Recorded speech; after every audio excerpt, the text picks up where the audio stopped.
Nagsisimula ang pelikula sa isang kaakit-akit na tahanan sa London, malapit sa isang kanal, ang tahanan ni Rachel Carlson, isang matagumpay na Amerikanong manunulat ng mga misteryong nobela na lubos na nakatutok sa kanyang trabaho. Samantala, ang kanyang batang anak na si Thomas ay masayang tumatakbo sa mga pasilyo gamit ang kanyang larwang kotse na may remote control. Di nagtagal, dumating ang kanyang amain na si Brian, isang editor ng libro sa London.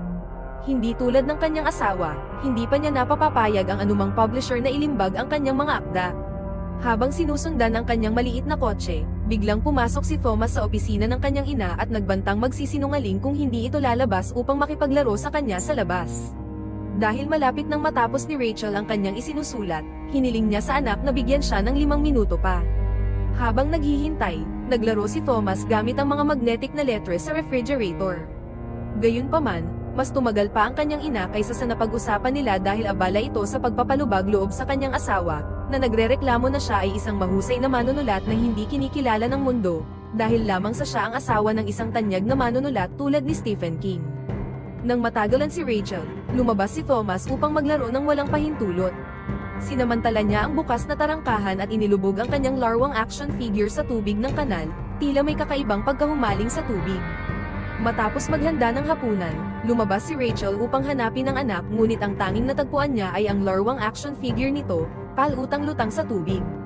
Si Thomas ay nawala, makalipas ang ilang buwan mula sa trahedya, patuloy na sinisisi ni Rachel ang sarili sa pagkawala ng kanyang anak. Hindi lamang niya matapos ang kanyang libro, kundi isang pirma na lang din ang kulang upang tuluyang mapawalang bisa ang kanilang kasal ni Brian, na hindi rin nakayanan ng kanyang sariling pagkadismaya. Doon pumasok ang kanyang matalik na kaibigang si Sharon, na nagmungkahi ng isang lugar sa Scotland na tinatawag na Ingonishkev, isang paraiso kung saan maaaring matagpuan ni Rachel ang kapayapaang kanyang hinahanap. Habang iniiwan niya ang silid ng kanyang anak kasama si Sharon, hindi sinasadyang mahulog ni Rachel ang larwang action figure, na biglang nagsalita ng kakaibang babala, hahabulin ka niya kahit saan ka magpunta. Pagdating sa Ingonishkev, nanirahan ang manunulat sa isang liblib na cabin sa baybayin ng Scotland. Totoo ang mga sabi-sabi, ang lugar ay tila isang piraso ng paraiso sa mundo. Sa malayo, natano niya ang isang napakalaking parola na bumuo sa kahanga-hangang tanawin. Sa unang pagkakataon mula nang mawala si Thomas, nakaramdam si Rachel ng bahagyang pag-asa, tiniyak niyang dito niya matatapos ang kanyang nobela. Ang kanyang pinakamalalapit na kapitbahay ay isang matandang mag-asawang sina Finley at Mary, na nakatira ilang hakbang lang mula sa kanyang tinutuluyan. Ipinakilala ng matanda ang sarili bilang tagapamahala ng pulisya sa lugar at natawa sa ideyang may isang tulad niyang may edad na ang may hawak ng posisyong iyon, lalo pat wala namang nangyayari sa kanilang tahimik na bayan. Di nagtagal, nagtungo si Rachel sa pangunahing nayon kung saan sinalubong siya ng isang babae na nagngangalang Morag. Biglang itinuro ni Morag ang isang swing at sinabing ang kanyang anak ay naghihintay para sa kanya roon. Nabigla si Rachel, ngunit agad na humingi ng paumanhin ang babae. Mali siya, hindi pala iyon ang anak niya. Nang tingnan ni Rachel ang swing, wala naman siyang nakita roon. May kung anong kakaiba kay Morag, tila hindi siya nasa tamang katinoan.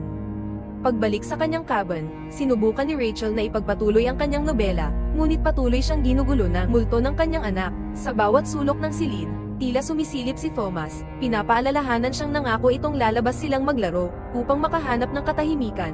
Nagdesisyon siyang pumunta sa isla kung saan matatagpuan ang parola, dala ang kanyang kamera upang kumuha ng mga litrato. Sa kanyang pagkuha ng larawan, isang lalaking tagapagbantay ng parola ang lumitaw, isang binatang nagngangalang Angus. Nagulat siya sa presensya nito, dahil inakala niyang lahat ng parola ay automatiko na sa panahon ngayon. Sinang-ayunan ito ni Angus, ngunit sinabi niyang sa lalong madaling panahon ay hindi na rin siya kakailanganin doon. Dahil magkapit-bahay na sila, inimbitahan ni Angus si Rachel sa hapunan. Bagaman tinanggap niya ang alok, ipinagpaliban niya ito upang bumalik sa kanyang pagsusulat. Sa kanyang pagbabalik sa cabin, inilagay niya ang magnetic na mga letre ng kanyang anak sa refrigerator. Sa paghahalongkat ng kanyang mga laruan, napansin niyang may mensahe sa isang drawing board, huwag mong kalimutang tumingin sa likuran mo. Napahinto siya sa takot, dahan-dahan siyang lumingon, pero wala siyang ibang nakita kundi ang sarili niya sa isang salamin. Nang bumalik ang kanyang tingin sa drawing board, nawala na ang kakaibang babala. Isang araw, nakatulog si Rachel dahil sa labis na pagsusulat, hanggang sa biglang may boses na gumambala sa kanyang pag-idlip. Ang laruan ng kanyang anak ay kusang nag-aktibo. Kasabay nito, nakita niyang may isang anino na naglalakad sa beranda ng kanyang cabin. Sa kabila ng takot, naglakas loob siyang lumabas sa malamig na gabi at lumapit sa misteryosong figure sa pantalan. Si Thomas, ang kanyang anak. Sa sobrang tuwa, niyakap niya ito at nakiusap na huwag na siyang iwan muli. Ngunit sumagot ang bata na hindi na ito mangyayari, dahil isasama niya ang kanyang ina. Biglang hinayla siya ng bata pababa, palusong sa dagat, bigla isa lamang iyong panaginip. Ngunit paano niya maipapaliwanag ang basang-basang katawan ni Thomas na nasa tabi niya? Nang bigla itong sumugod upang salakayin siya, nagising siyang muli, sa pagkakataong ito, sa tunay na realidad. Dahil sa matinding pagkabahala, bigla niyang pinuntahan si Angus, sakto sa oras ng almusal. Pagkatapos, isinama siya ng binata upang ipakita ang maliit na islang tinitirhan nito. Sa kabila ng pagiging liblib ng lugar, sinabi ni Angus na hindi siya kailanman nakaramdam ng pag-iisa. Sa katunayan, nag-e-enjoy siya sa katahimikan, bagamat hindi niya alintana ang pagbisita ng kanyang bagong kapitbahay. Hindi iyon ang unang pagkakataong may kasama siya sa Parola. Dati siyang nakatira doon kasama ang kanyang asawang si Kate, ngunit hindi kinaya ng babae ang pag-iisa at tuluyang lumisan. Simula noon, iniisip pa rin ni Angus ang kanyang asawa araw-araw, lalo na habang pinagmamasdan ng isang lumang painting na ginawa nito. Sa sagot sa mga tanong ni Rachel, sinabi ni Angus na hindi niya kayang iwan ang Parola, at hindi niya rin ito gugustuhin, dahil ito ay isang binanang ari-arian ng kanyang pamilya sa loob ng maraming henerasyon. Masasabi niyang may mas malala pang mana kaysa rito. Habang lumilipas ang panahon, naging mas madalas at mas malalim ang pagkikita ni Rachel at Angus. Isang araw, itinakda niya ang kanyang kamera upang kumuha ng larawan kasama ang binata, ngunit unti-unting nawala ang kanyang ngiti nang maalala niyang madalas niya itong gawin kasama ang kanyang anak. Sa biglaang pagdama ng lungkot at pagsisisi, iniwan niya ang Parola at ang tagapangalaga nito. Sa nayon, nilapitan siya ni Morag, ang tila baliw na babae, na sa pagkakataong ito, mukhang hindi na gaanong baliw. Tinanong siya nito kung hindi ba siya nagsisisi sa pagbukas ng tarangkahan, ang parehong pangyayaring nauwi sa pagkawala ni Thomas. Ayon kay Morag, sinusundan siya ng kanyang anak saan man siya magpunta at pilit na inaabot ang kanyang kamay.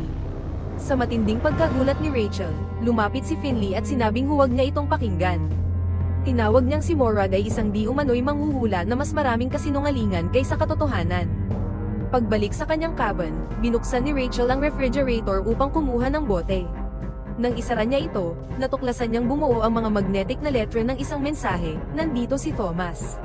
Sa matinding takot, agad siyang tumakbo kay Angus at ipinagtapat ang kanyang paniniwalang maaaring sinusubukang makipag-ugnayan sa kanya ang kanyang anak mula sa kabilang buhay. Dahil sa kanyang emosyonal na pagbagsak, niyakap siya ng binata at pinatahan, hanggang sa humantong ang kanilang yakapan sa isang halik.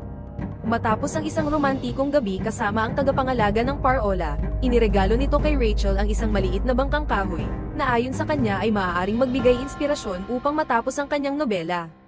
Bilang tugon, inimbitahan siya ni Rachel sa karawan ni Ginang Mary, at agad itong pumayag. Sa harap ng maliit na bangkang kahoy, sinimulan niyang muli ang kanyang pagsusulat, at sa pagkakataong ito, tila dumadaloy ng walang hirap ang mga salita mula sa kanyang isip. Kinabukasan, sa karawan ni Mary, matiyag ang hinintay ni Rachel si Angus. Ngunit lumipas ang oras, wala pa rin siyang nakikitang bakas ng binata. Sa labis na pag-aalala, tinanong niya ang mga taga-nayon kung may alam sila tungkol kay Angus. At mayroon nga, nang marinig ang pangalan nito, nanlumo ang kanilang mga mukha. Hindi nila nakikita si Angus, sapagkat 7 taon na itong patay. Napansin ni Rachel na lahat ng tao ay nakatingin sa kanya na parang isa siyang baliw. Agad siyang tumakbo patungo sa Parola upang patunayan na mali sila tungkol kay Angus. Sa kasamaang palad, tama sila, walang tao roon, at walang anumang bakas ng tagapangalaga nito. Sa wakas, ipinaliwanag ni Finley ang nangyari 7 taon na ang nakalilipas. Noong panahong iyon, bumisita siya sa Parola gaya ng nakagawian ngunit natagpuan ang isang kakilakilabot na tanawin, ang mga labi ng asawa ni Angus at ng kalaguyo nito. Iniligpit sila ni Angus matapos mahuli silang magkasama, at pagkatapos ay tumalon siya mula sa tuktok ng Parola. Ikinadismaya ni Finley ang trahedyang ito, inamin niyang alam ng buong bayan ang lihim na relasyon ngunit walang sino man ang gumawa ng anumang hakbang upang pigilan ito. Sa narinig na kwento, hinanap ni Rachel ang litrato nilang dalawa ni Angus upang patunayan na totoong kasama niya ito. Gayunpaman, nadiskubre niyang walang laman ang kanyang kamera. Pilit niyang iginiit ang kanyang nakita, ngunit muling sinabi ni Finley na wala nang nakatira sa Parola sa loob ng 7 taon, gaya rin ng kanyang tinitirhang cabin, na dati pag-aari ng kalaguyo ni Kate. Sa payo ni Finley, Nagtungo si Rachel sa lokal na sementeryo at nakita mismo ang mga puntod ni Angus at kanyang asawa. Naroon na ang mga ito sa buong panahon. Upang makakuha ng higit pang impormasyon tungkol sa insidente, nagtungo si Rachel sa pampublikong aklatan. Ngunit ayon sa librarian, nawala na ang lahat ng mga dyaryong naglalaman ng balita tungkol sa insident. Lubhang nabalisa, tinawagan ni Rachel ang kanyang kaibigang si Sharon at inaming hindi na sana siya tumigil sa pag-inom ng kanyang gamot. Nangako si Sharon na pupunta sa Ingonish Cove upang tulungan siyang makauwi. Habang naghihintay, napansin ni Rachel ang kumikislap na ilaw ng Parola, ang parehong paraan kung paano nakikipag-ugnayan sa kanya si Angus noon. Dali-dali siyang nagtungo roon at sa tuktok, nakita niyang muli ang multo ni Angus. Biglang sumigaw si Sharon mula sa ibaba, sinasabing bumaba na siya. Bagamat isang saglit lang niyang nasal-ayan ang multo, iginigiit ni Rachel na si Angus ay bumabagabag sa kanya. Pinayuhan siya ni Sharon na ipikit ang kanyang mga mata at huminga ng malalim. Sinunod ito ni Rachel, ngunit nang damilat siya, nandoon pa rin si Angus. Pilit niyang ipinapalingon si Sharon, at nang gawin ito ng kaibigan, sinabi nitong wala namang kahit sino roon.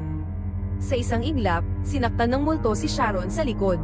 Sa matinding takot, tumakas si Rachel at dinala si Finley pabalik sa Parola upang patunayan ang kanyang nakita. Gayunman, walang bakas ng katawan ni Sharon o anumang dugo. Dahil dito, inalok ni Finley na siya at ang kanyang asawa na lamang ang mag-aalaga kay Rachel, ngunit nagalit ang babae at iginiit na hindi siya baliw. Sinubukan niyang tawagan si Sharon, ngunit hindi niya ito makontak. Habang naguguluhan, nagulat siya nang biglang gumalaw mag-isa ang remote-controlled na kotse ng kanyang anak, tila may sariling isip. Dahil sa matinding takot, nagtungo siya kay Morag, na gamit ang kanyang kakayahan bilang isang psychic. Sinabi na ipinagpaliban ni Thomas ang kanyang pahinga upang bigyan siya ng babala tungkol sa isang panganib sa Ingonish Cove. Samantala, si Robert, ang doktor ni Rachel, ay tumawag kay Brian at hiniling na bantayan siya. Nangako si Brian na tutulong, ngunit nang lumayo ang kamera, makikita siyang nasa mismong cabin ng kanyang dating asawa, naglalagay ng mga nakakatakot na mensahe sa kanyang typewriter. Kasabay nito, sa isang establishmento sa labas ng bayan, makikitang buhay at ligtas si Sharon, nakikipagkita kay Angus, o mas tamang sabihin, kay Patrick. Lumalabas, na may relasyon si Sharon kay Brian, at magkasabwat sila sa isang plano upang iligpit si Rachel. Ginamit nila si Patrick upang wasakin ang kanyang isip hanggang sa punto na paniwalaan ng lahat na tinapos ang sarili niya, isang perpektong paraan upang matapos siya nang hindi nagdududa ang mga tao, habang nakukuha nila ang kanyang kayamanan. Bago tuluyang umalis, naalala ni Patrick ang mga panahong magkasama sila ni Rachel, partikular ang sandaling tinanggal niya ang tape mula sa kanyang kamera. Habang nararamdaman ang kaunting pagsisisi, lumayo siya mula sa tren na dapat sanay kanyang sasakyan. Samantala, inihahanda na ni Rachel ang kanyang mga gamit upang umalis, sinusunod ang babala ng kanyang anak mula sa kabilang buhay. Sa gitna ng kanyang pag-aayos, nakita niya ang isang mensahe sa kanyang typewriter, isang bagay na nagpahinto sa kanya at nagpawala ng kanyang pagbabantay. Doon siya inatake ni Brian. Matapos ang isang matinding paghaharap, tinurukan siya nito ng pampatulog. Habang unti-unti siyang nawawala ng malay, nasal-ayan niya si Sharon sa tabi ni Brian. Sa parehong oras, isang nagsisising Patrick ang bumalik sa abandonadong Parola. Biglang nagbukas mag-isa ang isang radyo, kasabay ng kusang paggalaw ng isang kadena. Maya-maya pa, isang hindi maipaliwanag na presensya ang lumitaw sa harapan niya, dahilan upang mapasigaw siya sa takot. Samantala, si Brian at Sharon ay naghahanda ng itapon si Rachel sa dagat, nakatali sa isang angkla. Ngunit napansin nilang biglang gumagana ang ilaw ng Parola. Sa sandaling iyon, nagkamalay si Rachel at sinubukang palayain ang sarili. Sa kabila ng kanyang paglaban, naitulak pa rin siya sa tubig. Sa ilalim ng dagat, narinig niya ang boses ng kanyang anak na nagsabing tumingin ka sa likod mo. Sinunod niya ito at natagpuan ang susi upang kalasin ang kanyang kadena. Samantala, si Brian at Sharon ay nagtungo sa Parola upang hanapin si Patrick, ngunit sa halip, hinarap sila ng galit na si Rachel. Sa gitna ng sagupaan, nabagok ang ulo ni Sharon at agad na nawala. Si Brian naman ay nagpatuloy sa pakikipaglaban, kaya napilitan si Rachel na umatras paakyat sa hagdan ng Parola. Sa kanyang pag-akyat, nakita ni Brian si Patrick, o akala niyang si Patrick. Hindi ako si Patrick, sabi nito. At bago pa man siya makapagtanong, isang matalim na kawit mula sa kadena ang tumama sa kanya.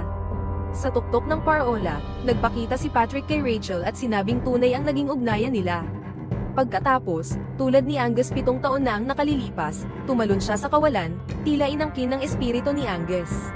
Sa huli, tuluyang nilisan ni Rachel ang Ingo Nishkov, nang may pangakong iingatan ni Finley ang lihim ng Parola upang walang sino mang manggambala sa katahimikan ni Angus. Sa kanyang pagbabalik sa London, sa wakas ay pinatawad na niya ang sarili sa pagkawala ng kanyang anak. Sa halip na patuloy na magluksa, napagpasyahan niyang ipagdiwang ang buhay nito. At dito nagtatapos ang pelikula. Salamat sa panonood.